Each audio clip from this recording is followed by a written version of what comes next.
October 3rd, 1993, 1300 hours, Mogadishu, Somalia. The equatorial sun is hammering the tin roof of the hangar serving as the Joint Operations Center at the beachfront airport. Inside, the temperature is rising, but not just because of the heat. A critical piece of human intelligence, HUMINT, has just crossed the wire. A Somali asset, a local spy paid to navigate the labyrinth of clan politics, has delivered the golden ticket. He claims that two of Mohammed Farah Aidid's top lieutenants, the high-value targets Task Force Ranger has been hunting for weeks, are meeting right now in a building near the Olympic Hotel in the heart of the Bakara market. This is the moment the trap begins to close, though nobody in that room knows it yet. The commanders look at the map. They look at the intel. The source seems credible. The timeline is tight. The decision is made to launch. Within minutes, the rotors of MH-6 Littlebirds and MH-60 Blackhawks begin to turn, carrying the most elite special operations soldiers the United States has ever produced. These men are precision instruments, backed by the most sophisticated surveillance network on the planet. They have infrared strobe lights, secure comms, and orbital satellite support. But here lies the terrifying paradox of Operation Gothic Serpent. That entire billion-dollar apparatus, the pinnacle of Western military technology, is dangling by a single, fragile thread, the word of one informant in a city that the Americans do not truly understand. As the helos lift off, the U.S. forces believe they are the hunters. They don't realize that in the eyes of the militia commanders on the ground, they are the prey. The warlord Aidid isn't using satellites. He's using burning tires and kite signals to coordinate a citywide ambush that will render the American technology almost useless. This wasn't just a firefight, it was an intelligence war where one side was playing chess and the other was playing poker. The tragedy of the Black Hawk Down incident is usually framed as a failure of political will or a stroke of bad luck. But when you open the declassified files, you see it was actually a catastrophic failure to read the battlefield. The U.S. intelligence apparatus misread the enemy's capability, they misread the clan dynamics, and they underestimated the speed at which a city could weaponize itself against them. This channel is dedicated to uncovering those hidden mechanics of conflict, stripping away the myths to see how information actually drives history. If you want deep dives into declassified intelligence archives and the secret history of warfare, make sure you are subscribed. We track the documents others overlook. But to understand how Delta Force ended up pinned down in the dust of the Bakara market, we have to go back to the intelligence picture before the first shot was fired. In late 1992, Operation Restore Hope was a massive success. The Marines landed, secured the supply routes, and broke the famine that was killing thousands of Somalis a day. But in May 1993, the mission changed hands. The U.S. formally handed control to the United Nations under the banner of UNISOM II. This wasn't just about feeding people anymore. It was about nation building in a power vacuum, and the intelligence requirements shifted overnight from humanitarian logistics to a complex political manhunt. The turning point that radicalized the mission occurred on June 5, 1993. While inspecting a radio station and an arms cache, 24 Pakistani peacekeepers were ambushed and brutally butchered by militia forces. Intelligence quickly identified the culprits, the Haber Gider clan, led by the most powerful warlord in Mogadishu, Mohammed Farah Aidid. In response, the United Nations passed Security Council Resolution 837. This is the document that legally transformed the mission. It authorized all necessary measures to arrest those responsible for the massacre. The UN Special Representative, retired U.S. Admiral Jonathan Howe, took this mandate and personalized it. He issued a public arrest warrant for Aidid and placed a $25,000 bounty on his head, a massive fortune in Somalia. But intelligence reports from the time reveal a critical miscalculation. Aidid wasn't just a criminal, he was a clan leader with a militia. He countered by publicly placing a bounty on Admiral Howe's head. The war had started, and it was personal. This leads us to a persistent myth that the US military was eager for this fight, charging into Mogadishu with a cowboy mentality. The classified record tells a much different story of hesitation and denied requests. The Pentagon, specifically General Colin Powell and CENTCOM Commander General Joseph Hoare, analyzed the intelligence on Mogadishu's urban density and Aidid's heavy weaponry. They knew the risks. They formally requested heavy armor, M1 Abrams tanks and Bradley fighting vehicles, and AC-130 Spectre gunships to support any operations against the warlord. They knew that without armor, light infantry would be dangerously exposed in the narrow streets. But back in Washington, Secretary of Defense Les Aspin denied the request. The administration was worried that tanks looked too aggressive for a peacekeeping mission and would upset the optics of the operation. So the elite operators of Task Force Ranger were sent to capture a warlord on his home turf, stripped of the very armor their commanders said was essential to survive the night. If you strip away the heavy armor, you have to be absolutely certain that the enemy is just a disorganized rabble. That was the prevailing assumption. The term implies a gangster with a megaphone, a chaotic actor leading a drug-addled mob. But this surface-level label hid a lethal reality that intelligence analysts were struggling to convey to the commanders on the ground. Aidid wasn't just a thug. He was a former general who had received formal military education in Rome and at the prestigious Franz Military Academy in the Soviet Union. He wasn't improvising. He was executing a defense in depth. He understood doctrine. He understood logistics, and he knew exactly how to weaponize an urban environment against a technologically superior force. The men shooting back weren't just rioters. They were often former soldiers of the Somali army, operating under a structured chain of command within the Somali National Alliance. When the Rangers saw burning tires, they saw vandalism. The SNA saw a signal corps. The smoke was a primitive but jam-proof communication network vectoring militia units toward American choke points. We now know the SNA had divided the city into military sectors, each with a responsible colonel or lieutenant, ready to mobilize what looked like a mob but acted like a division. This brings us to the specific intelligence failure regarding the Haber Gitter clan. U.S. forces were operating under a standard high-value target mindset. Decapitate the leadership and the organization crumbles. It works against a drug cartel. It fails against a clan. The CIA World Factbook and State Department briefings of the time noted the clan structure, yet the operational plan ignored the sociological reality. To the Haber Gitter, this wasn't politics, it was family. The aggression of Task Force Ranger didn't scatter the enemy, it solidified them. Every raid that smashed a door in the Black Sea market didn't just target a lieutenant, it humiliated a lineage.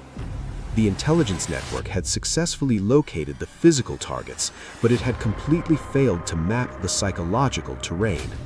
They were kicking a hornet's nest, believing it was a chess match, unaware that the mob outside had a better command and control system for the streets of Mogadishu than the Americans did. While American commanders were staring at satellite imagery, looking for heat signatures and technicals, General Aidid was utilizing a weapon system the United States had completely underestimated, a radio transmitter. This brings us to the darker levels of the intelligence iceberg, where the battle wasn't over territory, but over the narrative itself.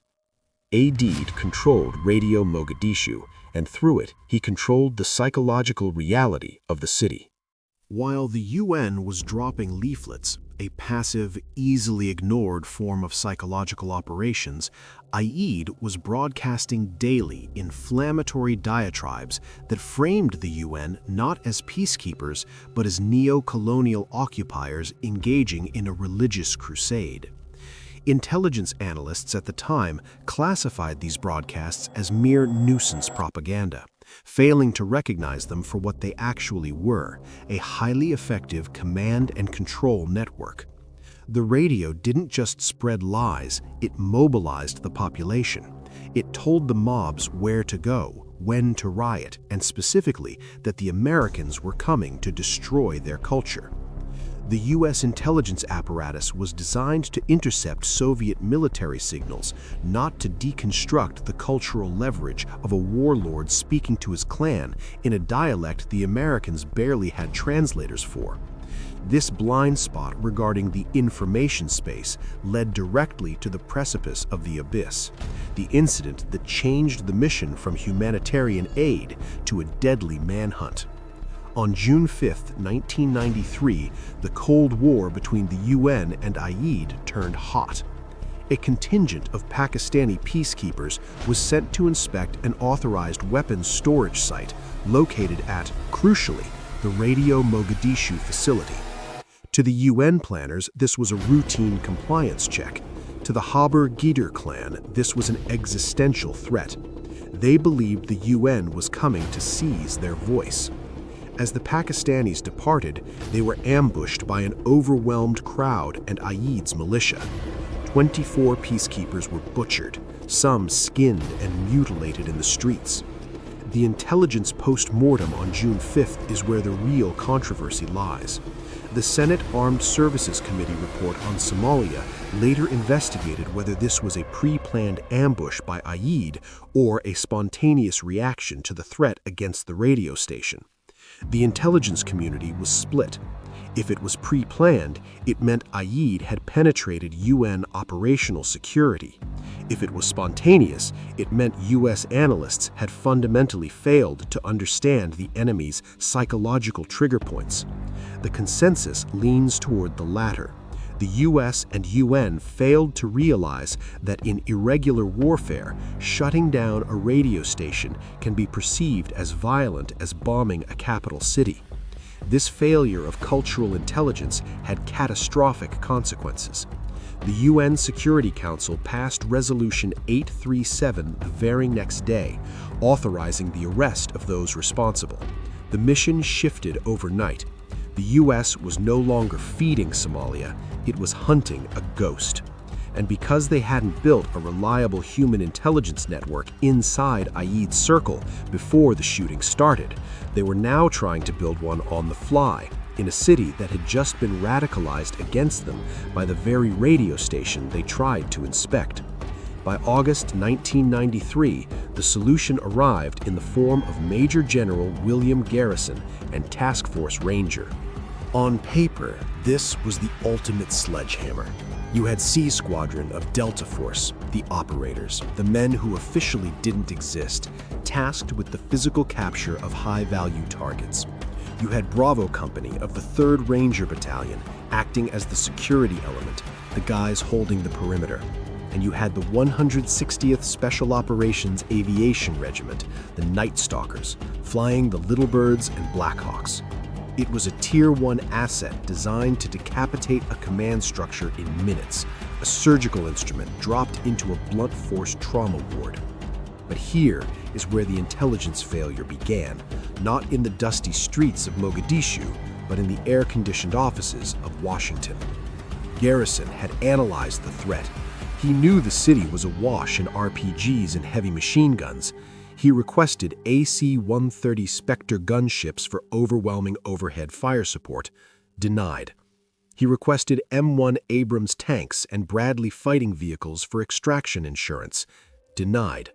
The Pentagon, specifically Secretary of Defense Les Aspin, reasoned that heavy armor would look too much like an escalation, too much like a colonial war. This decision placed a catastrophic burden on intelligence. When you don't have tanks to punch your way out of a mistake, you cannot afford to make mistakes. The intelligence has to be 100% accurate every single time. If the intel is wrong, the operators have no shield. This brings us to a specific case file, the dry holes. Between August and October, Task Force Ranger launched 6 missions.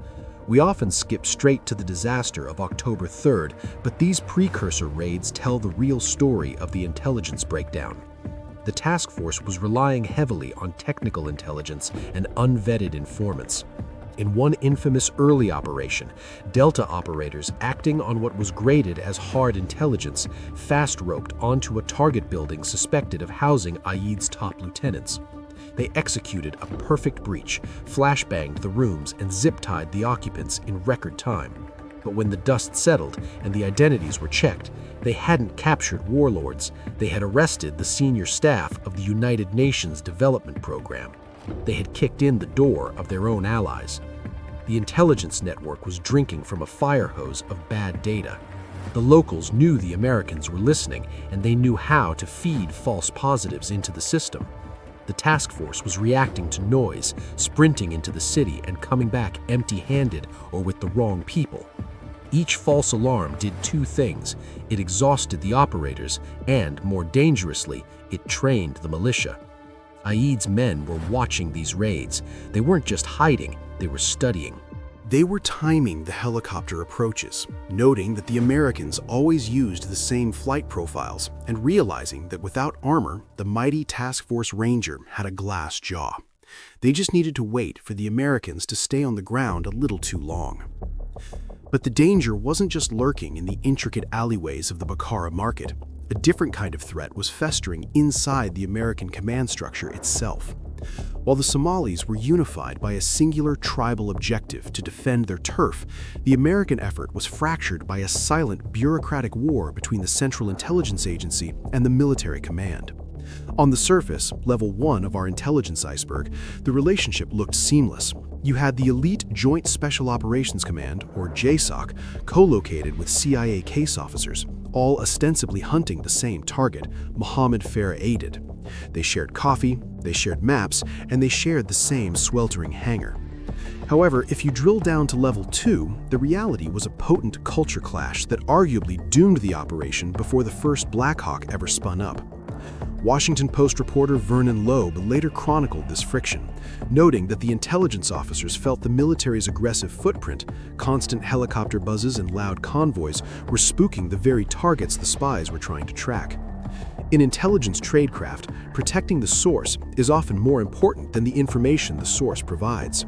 The CIA had successfully recruited Somali assets who were walking the streets of Mogadishu, but the agency was terrified that if they gave the military too much raw data, the source would be exposed and killed.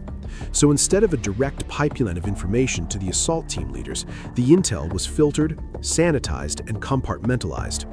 A Delta operator might be told, "Go to this building," but not told who said to go there or how reliable the source actually was.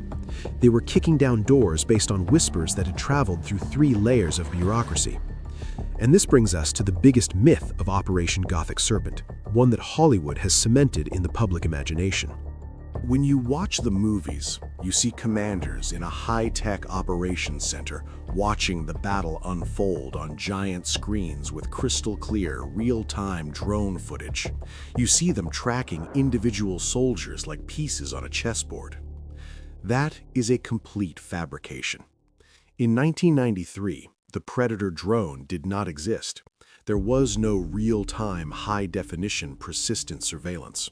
The reality was far more analog and far more dangerous.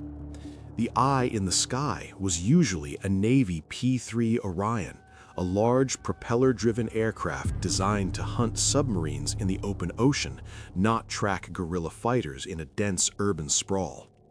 The P-3s were flying high circles, beaming down grainy black and white infrared video that was often delayed and incredibly difficult to interpret. They were looking through a soda straw. If a cloud layer moved in, or if the P-3 had to bank for a turn, the screen went blank or the angle shifted, leaving the commanders on the ground blind at the most critical moments. The technology simply wasn't there to support the speed of the decisions they were trying to make. But if the eyes were failing, the ears were supposed to save them. This brings us to a level of the iceberg that was classified for decades: the catastrophic failure of signals intelligence, or SIGINT, in a pre-digital urban environment. The assumption in American military doctrine was, and largely still is, that if a high-value target is coordinating a militia, they must be communicating electronically. If they are talking, the National Security Agency can hear them. But in the dusty, jagged streets of Mogadishu, that reliance on electronic supremacy became a lethal trap. To understand why, we have to look at a unit that was operating in the shadows of the task force, a group so secretive that for a long time the Army denied it even existed. While Delta Force was the hammer, Centrispike was supposed to be the radar. These were the pioneers of airborne manhunting. In previous operations, notably the hunt for Pablo Escobar in Colombia, Centrispike had perfected the art of tracking a target by their unique voice signature. They could fly a seemingly harmless Beechcraft plane over a jungle, capture a snippet of radio traffic, match the voice print to a database, and triangulate the target's location to within a few meters. Source: Killer Elite, Smith, 2006. They brought that same million-dollar technology to Somalia, confident it would work. It didn't. They ran into a wall of physics known as the multipath problem, or the urban canyon effect. When a radio wave is transmitted in an open desert or jungle, it travels in a straight line, making triangulation a matter of simple geometry. But in a dense city made of concrete and stone, radio waves don't travel straight. They bounce. A signal hits a wall, reflects down an alley, bounces off a tin roof, and scatters. The sensors on the Centrispike aircraft would scream that ID was transmitting from a building in the north of the city, when the signal was actually a reflection originating 3 blocks south. The ghost signals made precise targeting nearly impossible, turning the hunt into a guessing game.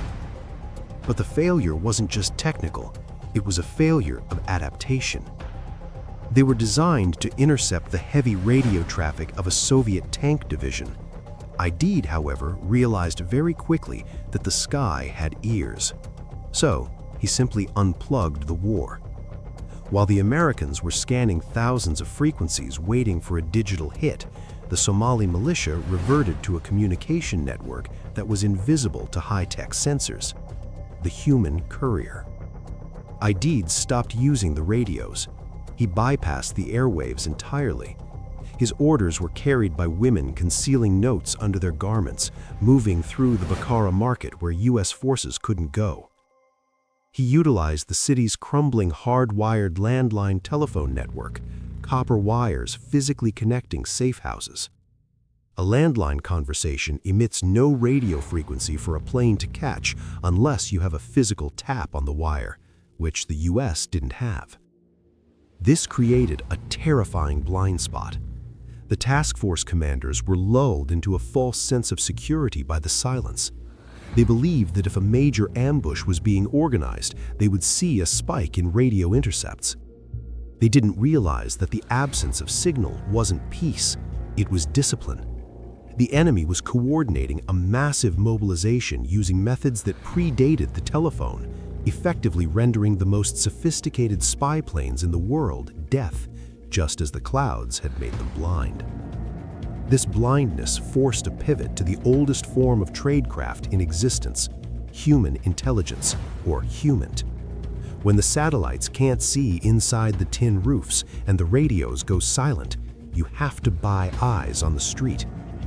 But this descent into the human element revealed what intelligence historians now call the abyss, the fatal misunderstanding of the battlefield that doomed the operation before the first helicopter spun its rotors. The American intelligence apparatus was built to dismantle Soviet hierarchies, where loyalty was ideological and betrayal was transactional. If you paid a Russian general enough money or offered him a villa in Virginia, he might sell out the party. But in Mogadishu, the social fabric wasn't political, it was genetic. The clan system was a series of concentric circles of loyalty: family, subclan, clan.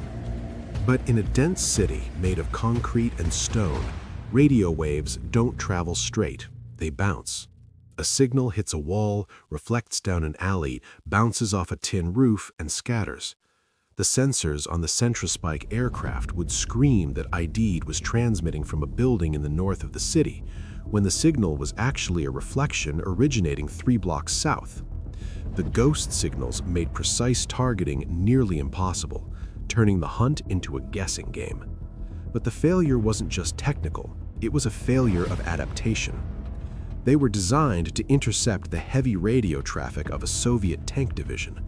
Aidid, however, realized very quickly that the sky had ears, so he simply unplugged the war. While the Americans were scanning thousands of frequencies waiting for a digital hit, the Somali militia reverted to a communication network that was invisible to high-tech sensors, the human courier. Aidid stopped using the radios. He bypassed the airwaves entirely. His orders were carried by women concealing notes under their garments, moving through the Bukhara market where U.S. forces couldn't go. He utilized the city's crumbling, hardwired landline telephone network, copper wires physically connecting safe houses. A landline conversation emits no radio frequency for a plane to catch, unless you have a physical tap on the wire, which the U.S. didn't have. This created a terrifying blind spot. The task force commanders were lulled into a false sense of security by the silence. They believed that if a major ambush was being organized, they would see a spike in radio intercepts. They didn't realize that the absence of signal wasn't peace, it was discipline.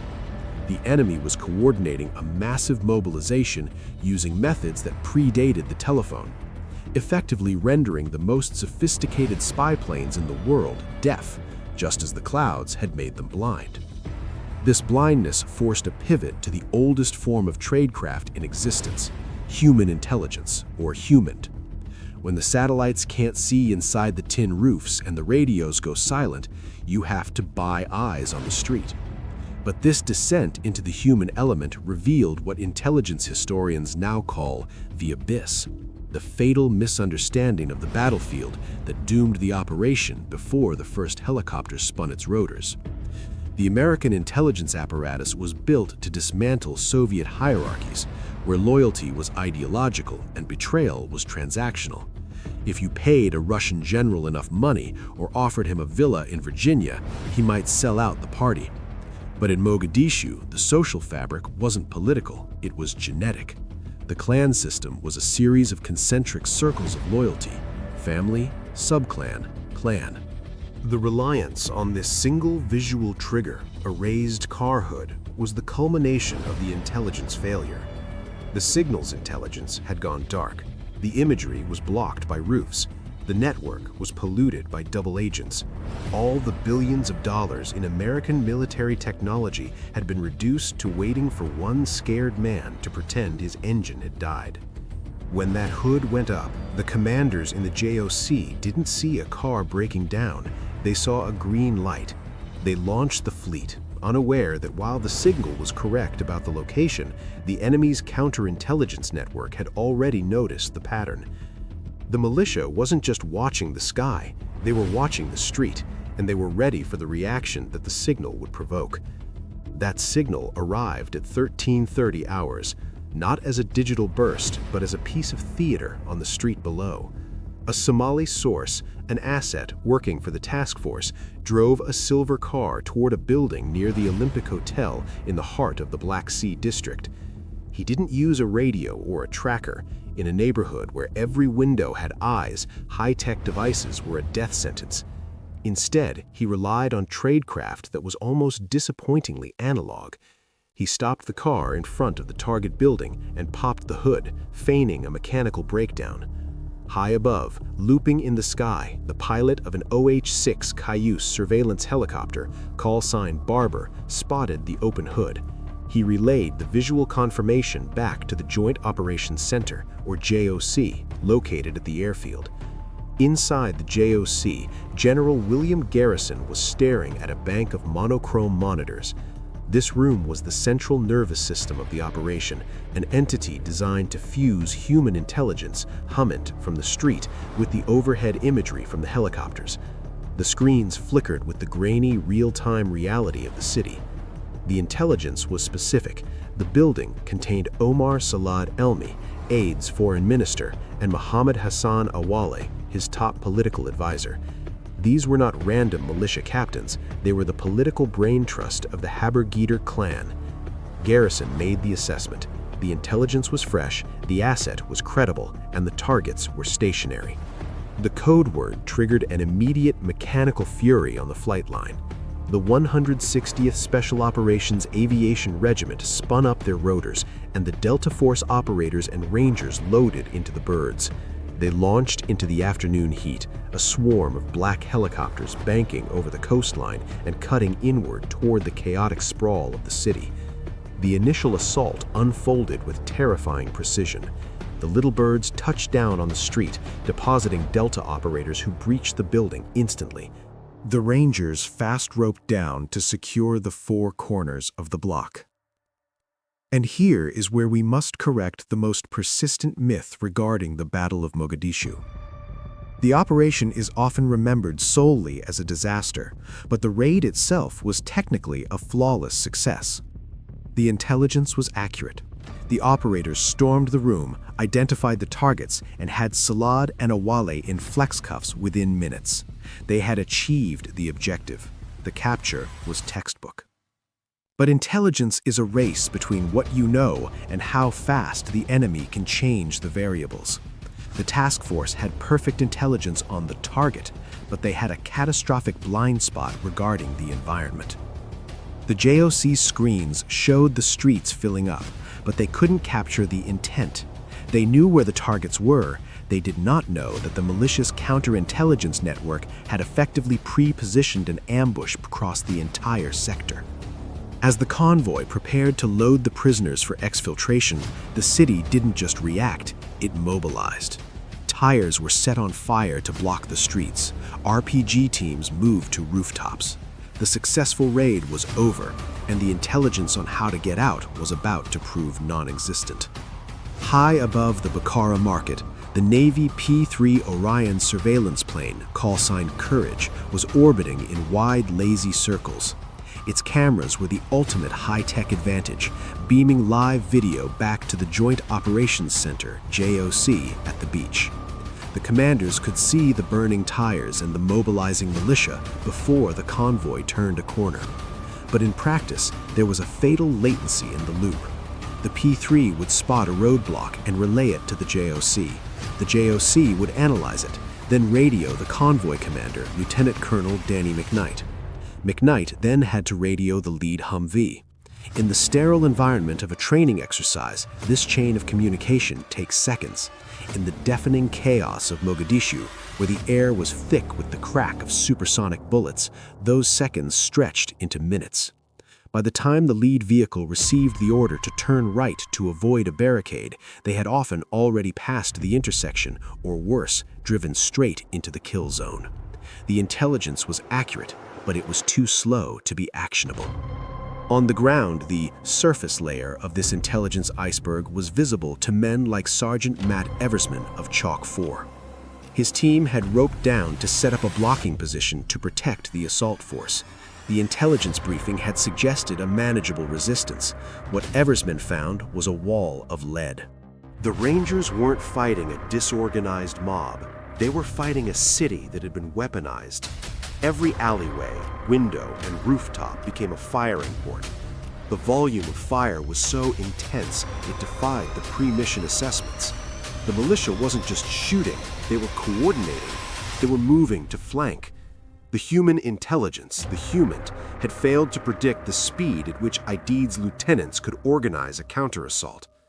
Deeper down the iceberg, the technology itself began to turn against the operators. As the shooting intensified, the environment conspired to blind the high-tech sensors. The spinning rotors of the Little Birds and Blackhawks kicked up massive clouds of the ubiquitous Somali dust. Combined with the thick black smoke from the burning tires used as signal fires by the militia, the God's Eye view became a murky gray static. The situational awareness in the JOC began to fragment. They could see the heat signatures of the vehicles, but they couldn't distinguish friend from foe in the tight alleyways. The dust literally fogged the lens of the American war machine.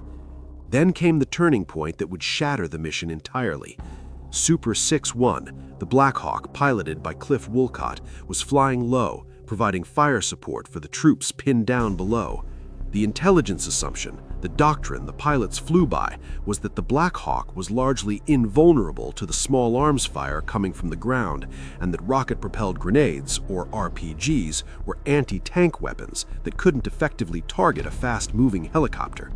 That assumption was based on standard military usage of the RPG-7.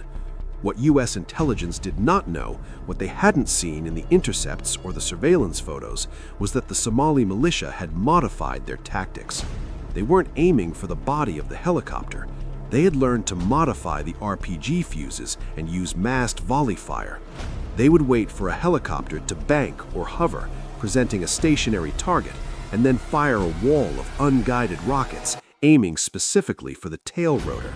It was a primitive, brutal, and brilliant adaptation that completely bypassed American electronic countermeasures. You can jam a radar-guided missile. You cannot jam a barrage of dumb rockets fired by eye. At 16:20 hours, an RPG slammed into the tail rotor of Super 6-1.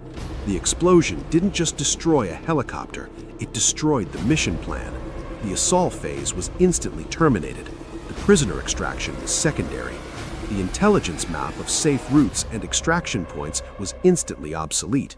As Wolcott's bird spun violently out of control and crashed into the maze of the Bakara market, the operation shifted into a frantic improvisational rescue. The Americans were no longer the hunters. The Rangers weren't fighting a disorganized mob. They were fighting a city that had been weaponized. Every alleyway, window, and rooftop became a firing port. The volume of fire was so intense it defied the pre-mission assessments. The militia wasn't just shooting, they were coordinating. They were moving to flank. The human intelligence, the HUMINT, had failed to predict the speed at which ID's lieutenants could organize a counter-assault. Deeper down the iceberg, the technology itself began to turn against the operators. As the shooting intensified, the environment conspired to blind the high-tech sensors. The spinning rotors of the little birds and Blackhawks kicked up massive clouds of the ubiquitous Somali dust. Combined with the thick black smoke from the burning tires used as signal fires by the militia, the God's eye view became a murky gray static. The situational awareness in the JOC began to fragment. They could see the heat signatures of the vehicles, but they couldn't distinguish friend from foe in the tight alleyways. The dust literally fogged the lens of the American war machine. Then came the turning point that would shatter the mission entirely. Super 6-1, the Black Hawk piloted by Cliff Wolcott, was flying low, providing fire support for the troops pinned down below.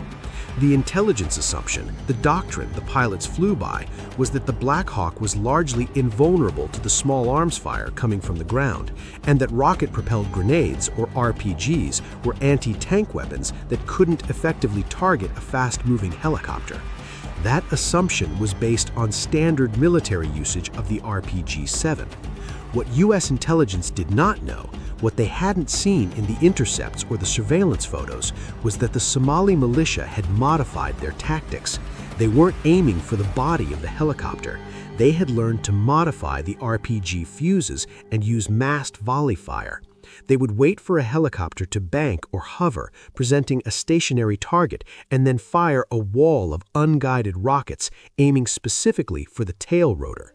It was a primitive, brutal, and brilliant adaptation that completely bypassed American electronic countermeasures. You can jam a radar-guided missile. You cannot jam a barrage of dumb rockets fired by eye. At 16:20 hours, an RPG slammed into the tail rotor of Super 6-1. The explosion didn't just destroy a helicopter, it destroyed the mission plan. The assault phase was instantly terminated. The prisoner extraction was secondary. The intelligence map of safe routes and extraction points was instantly obsolete. As Wolcott's birds spun violently out of control and crashed into the maze of the Bakara market, the operation shifted into a frantic improvisational rescue. The Americans were no longer the hunters. The radio nets were cluttered with everyone talking at once.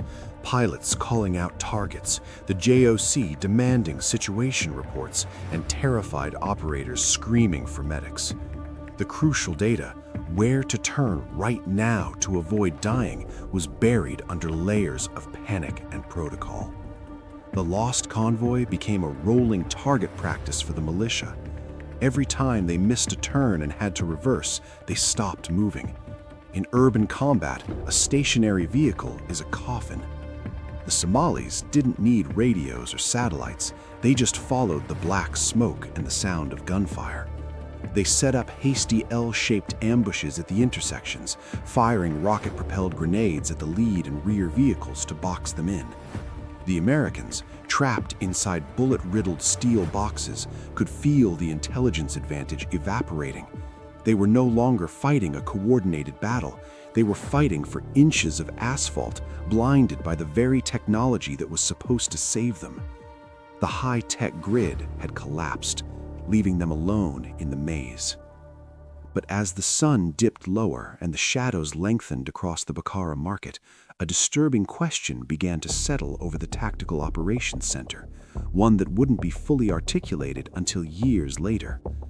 How did a ragged militia, dismissed by Pentagon planners as disorganized Klansmen, manage to shoot down 2 state-of-the-art Blackhawks and cripple several others in a single afternoon? This brings us to the dark level of our intelligence iceberg, a controversial theory that suggests the Rangers weren't just fighting Aidid's militia, but the opening salvo of a much larger war. For years, the official narrative was that Aidid's gunners got lucky. The RPG-7 is an unguided anti-tank weapon. To hit a moving helicopter requires immense skill, luck, or a specific technique. But later intelligence assessments, specifically those cited in the 9/11 Commission report, uncovered a chilling connection that was invisible to the commanders on the ground in 1993. The intelligence suggests that Osama bin Laden, then operating out of nearby Sudan, had dispatched seasoned trainers to Mogadishu. Their mission was to turn the Somali hostility toward the UN into a weapon against the United States. The specific technical claim here is critical. The theory posits that al-Qaeda operatives didn't just hand out money, they taught a specific engagement tactic. Standard RPG rounds are designed to explode on impact with hard armor. If you shoot at helicopter and miss the fuselage, the rocket just keeps going until it self-destructs at its max range or hits the ground. The intelligence reports indicate that foreign trainers taught the Somali militias to modify the fuse timing on their RPGs, or to use specific airburst techniques, aiming not for the armored body of the helicopter, but for the fragile tail rotor. If true, this means the downed Blackhawks weren't accidents. They were the result of a transferred technology of terror. Bin Laden himself would later use this in interviews, boasting that it was his fighters who facilitated the American defeat. It fits the retrospective narrative perfectly. The superpower blinded by arrogance, unaware that a global terror network was already testing its armor. However, we must apply a strict myth versus record correction here. While the Combating Terrorism Center at West Point and other archives confirm that al-Qaeda operatives were indeed in Mogadishu and did provide training to some factions, the idea that the Somalis were helpless amateurs without them is a dangerous oversimplification. Somali veterans of the battle have consistently rejected the idea that they needed foreign teachers to tell them how to fight. They were battle-hardened from years of brutal civil war. They knew the streets, and they knew that the tail rotor was the weak point because they had seen helicopters operate for years. The verdict on the al-Qaeda connection remains contested in historical circles. But from an intelligence perspective, the specific truth of who pulled the trigger matters less than the blindness of the system. The U.S. intelligence apparatus was so fixated on the warlord archetype, hunting a single man, Aidid, that they completely missed the transnational terrorist archetype emerging in the periphery. They were looking for a local criminal, while the seeds of a global jihad were being planted in the very same ruins. Whether the RPG gunner was trained by an Egyptian jihadist or learned the trade through the brutal Darwinism of the Somali Civil War, the result was the same. The invincible technology of the West had been neutralized by a $50 projectile and a tactical adaptation that American satellites couldn't detect. This realization shattered the illusion of containment. The battlefield was no longer just about geography, it was becoming ideological, and the enemy was far more interconnected than the intercept suggested. The operators on the ground were dealing with the kinetic reality of this failure, fighting for their lives against an enemy that had evolved faster than the intelligence cycle could track. And as the ammunition ran low, the geopolitical implications meant nothing compared to the terrifying reality of the approaching night. That darkness covered the most intense, sustained firefight involving American troops since the Vietnam War. The perimeter held, but barely. The relief column didn't break through until early morning. And it wasn't just American grit that saved the trapped Rangers, it was a desperate multinational coalition that intelligence planners had never intended to use. The 10th Mountain Division pushed into the city, but they had to rely on Malaysian Condor APCs and Pakistani M48 tanks to punch through the roadblocks. One Malaysian soldier was killed and 7 others wounded in the effort, a detail often lost in the retelling. The rescue required heavy armor that the initial assessments deemed unnecessary for a police action, and even then, the exfiltration was chaotic. When the vehicles filled up with the wounded, the remaining operators had to run out of the city on foot, fighting every step of the way in what became known as the Mogadishu Mile. When the dust finally settled at the UN Stadium, the ledger was devastating. 18 Americans were dead. A 19th, Matt Rierson, would be killed days later in a mortar attack. Over 70 were wounded. On the Somali side, the toll was catastrophic, with estimates ranging from 300 to over 1,000 dead, including many civilians. But the true turning point of the operation wasn't the kinetic tally, it was the footage. This brings us to a critical concept: public opinion intelligence. The most damaging weapon deployed against the United States wasn't an RPG, it was a video camera. The graphic images of Staff Sergeant William David Cleveland and others being dragged through the streets were beamed instantly into living rooms across the globe. In Washington, the reaction was immediate. Declassified memos from the Clinton Presidential Library reveal a White House in shock, scrambling to reconcile the humanitarian mandate with these horrific visuals. The intelligence cycle had failed to account for the fact that the enemy's center of gravity wasn't General Adid, but the political will of the American audience. When those images hit the wires, the strategic calculus collapsed. President Clinton ordered a halt to the hunt for Adid, and the mission profile shifted entirely to withdrawal. The task force had won the tactical fight, but the image ended the war. In Washington, the immediate reaction to the failure of Gothic Serpent was a search for a scapegoat. The most visible casualty wasn't a soldier, but Secretary of Defense Les Aspin. He resigned in December 1993, taking the public heat for the political decision to deny the task force's request for Abrams tanks and Bradley fighting vehicles earlier in the campaign. The surface-level narrative became very clean, very quickly. The politicians denied the armor, so the soldiers died. It was a tragedy of logistics and bureaucracy. But below that surface, the Senate Armed Services Committee launched a massive review, resulting in Senate Report 103-224. When you open those files, the missing armor theory looks like a distraction from the real structural collapse. The investigation revealed a critical concept that almost nobody outside the intelligence community discusses. Everyone knows the term mission creep, where a humanitarian mission slowly morphs into a combat mission. The mission objectives had expanded radically. You went from guarding food convoys to hunting a specific warlord in a hostile city. But the intelligence architecture did not expand to match that new reality. To guard a convoy, you need basic situational awareness. Where are the roadblocks? To hunt a man like Aidid, you need high-fidelity, actionable human intelligence, or HUMINT. You need sources inside his inner circle. You need to know which house he sleeps in. The task force was trying to execute a Phase 3 manhunt using Phase 2 intelligence assets. They were flying blind because the political decision to escalate the war didn't come with the resources to escalate the spy network.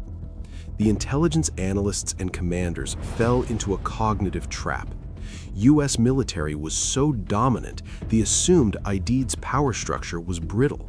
The prevailing assessment was that if you applied enough direct pressure, like capturing his lieutenants, his coalition would fracture and he would capitulate. The intelligence completely misread the target's psychology. Aidid wasn't a fragile politician, he was a clan leader fighting an existential war. Pressure didn't break him, it solidified his support. Every raid conducted by the Rangers didn't isolate Aidid, it acted as a recruiting tool for the Habergider clan. US forces were winning every tactical engagement while losing the strategic war, simply because the intelligence apparatus was answering the wrong questions. By the time the analysts realized they were fighting a popular uprising rather than a criminal gang, the Blackhawks were already on the ground. But the most disturbing layer of this iceberg isn't the battle itself, it was the shadow war that happened after the cameras turned off. While the American public was watching the bodies of soldiers being dragged through the streets on CNN, the intelligence mission in Mogadishu underwent a radical, humiliating inversion. After October 4th, the White House didn't want a prisoner, they wanted an exit.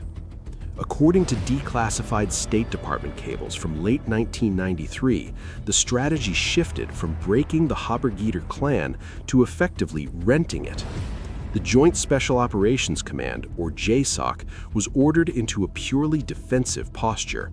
The same Delta operators who had spent weeks hunting Aidid's lieutenants were now effectively barricaded in their hangar, forbidden from engaging targets they could still see on surveillance.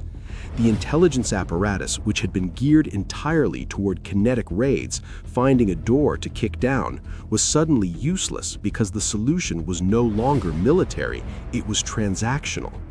Ambassador Robert Oakley was sent back in not to demand surrender, but to negotiate a ceasefire with the very warlord the Rangers had just died trying to snatch. This is the definition of the abyss level of intelligence failure, when you have to pay the target to let you retreat.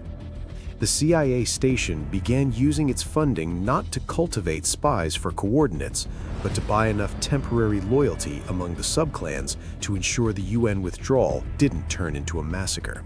And this leads to the ultimate irony, a detail often left out of the history books because it renders the entire Operation Gothic Serpent tragedy even more painful. The US intelligence community spent millions of dollars and 19 American lives trying to decapitate Aidid's network, operating on the theory that removing the high-value target would collapse the resistance. They were wrong. Mohammed Farah Aidid didn't die in a Delta Force raid. He wasn't taken out by a Reaper drone or a sniper team. He survived the full weight of the American military-industrial complex, only to die 3 years later, in August 1996. And the cause? A stray bullet during a mundane internal argument with a rival clan faction over banana export taxes and local territory. It wasn't a geopolitical checkmate that killed him. It was the local tribal noise that US analysts had consistently ignored. The ultimate validation of the intelligence failure was that internal Somali politics, not external American force, was the only thing that could dictate the outcome. The analysts had been playing chess against a man who was playing a completely different game, one where the only thing that could kill the king was his own court. This proved that while the operators on the ground were perfect, the intelligence architecture above them was fundamentally flawed. They were trying to solve a sociological problem with a sniper rifle. That realization shattered the old way of doing business. In the years following the retreat from Somalia, a quiet but radical shift took place within the highest levels of the Pentagon. The commanders who watched the graining black and white feed from those circling helicopters knew they had been fighting blind. They realized that intermittent surveillance, a satellite pass here, a loud helicopter overflight there, was not enough. It created gaps, and in those gaps, the enemy moved, planned, and ambushed. The legacy of Gothic Serpent is not just the tragedy of the men lost, it is the absolute institutional determination that American Special Operations Forces would never again kick down a door without an unblinking eye in the sky watching over them. This trauma directly accelerated the development of the modern drone program. The Predator, and later the Reaper, were born from the blood spilled in the Bukhara market. If Task Force Ranger had possessed a drone fleet capable of lingering for 24 hours, unseen and unheard, mapping Aid's network without alerting his militia to their presence, the Battle of Mogadishu likely never happens. The operators would have watched, waited, and struck only when the odds were absolute. But the hardware was only half the equation. The failure to dismantle the Haber-Gitter clan structure forced the Joint Special Operations Command to completely rewrite their targeting methodology.